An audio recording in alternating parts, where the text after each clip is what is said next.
Bonjour et bienvenue à tous. Prêt pour une nouvelle immersion profonde? Aujourd'hui, on se penche sur la question qui brûle les lèvres de beaucoup d'investisseurs. Est-ce le moment idéal pour investir?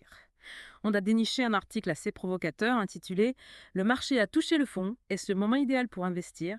Et on va décortiquer tout ça ensemble. C'est ça.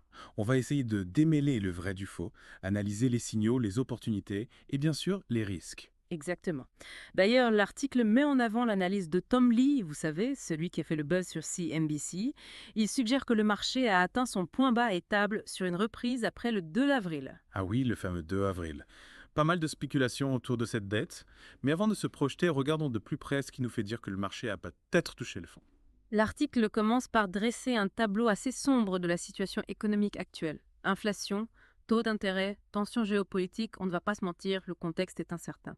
Oui, c'est indéniable, l'incertitude pèse sur les marchés. Mais l'article met aussi en lumière certains indicateurs qui pourraient signaler la fin de la correction, et ça c'est intéressant. Un des coins soulevés est la chute assez spectaculaire du Russell 2000. Ah oui, l'indice des petites capitalisations. Exactement. On parle d'une baisse de 40% en 4 ans après ajustement à l'inflation. C'est quand même énorme. C'est certain, une chute pareille ne passe pas inaperçue. Et pour les investisseurs avertis, ce genre de sous-performance peut justement être un signal. Un signal d'achat.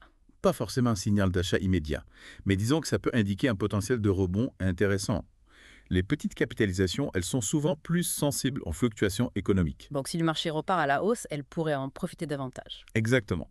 Leurs valorisations sont actuellement déprimées, ce qui représente une opportunité si la reprise se confirme. Intéressant.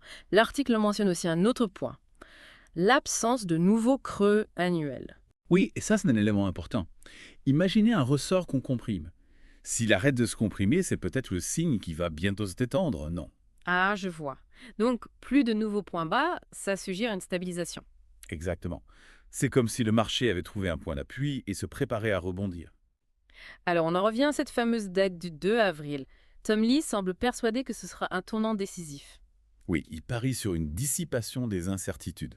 Fin des négociations politiques, des décisions économiques clés, bref, plus de visibilité. Et ça rassurait les investisseurs. Bien sûr.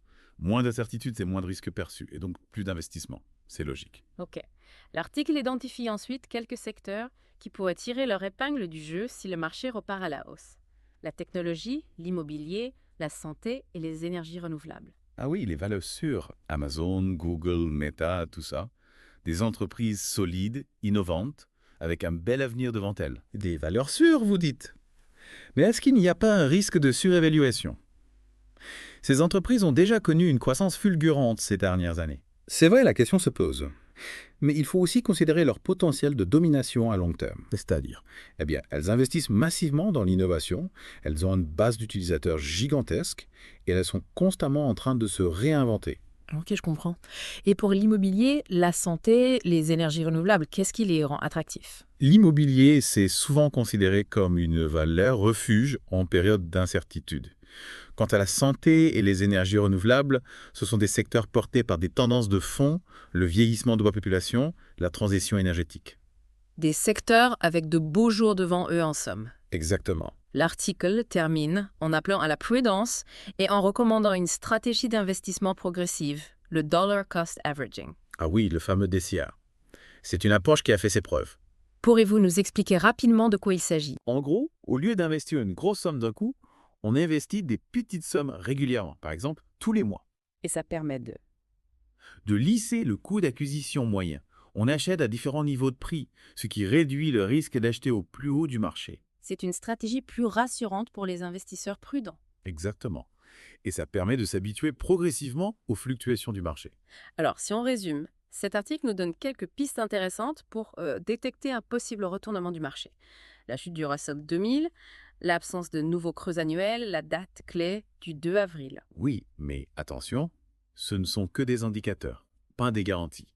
L'investissement en bourse comporte toujours des risques. Absolument. La prudence et la diversification sont de mise. Exactement. Et surtout, il faut bien s'informer, comprendre les dynamiques du marché avant de prendre des décisions. D'ailleurs, pour aller plus loin, je vous invite à réfléchir à l'impact des politiques économiques sur les secteurs qu'on a évoqués. Est-ce que la fin des incertitudes politiques va vraiment booster la technologie, l'immobilier, la santé? Excellente question. C'est à vous de mener l'enquête. Consulter d'autres sources d'informations, comparer les analyses, creuser les sujets qui vous intéressent. C'est ça, l'esprit de la plongée profonde. On vous donne les clés, mais c'est à vous d'explorer les abysses. Et on se retrouve très vite pour une nouvelle immersion. À bientôt.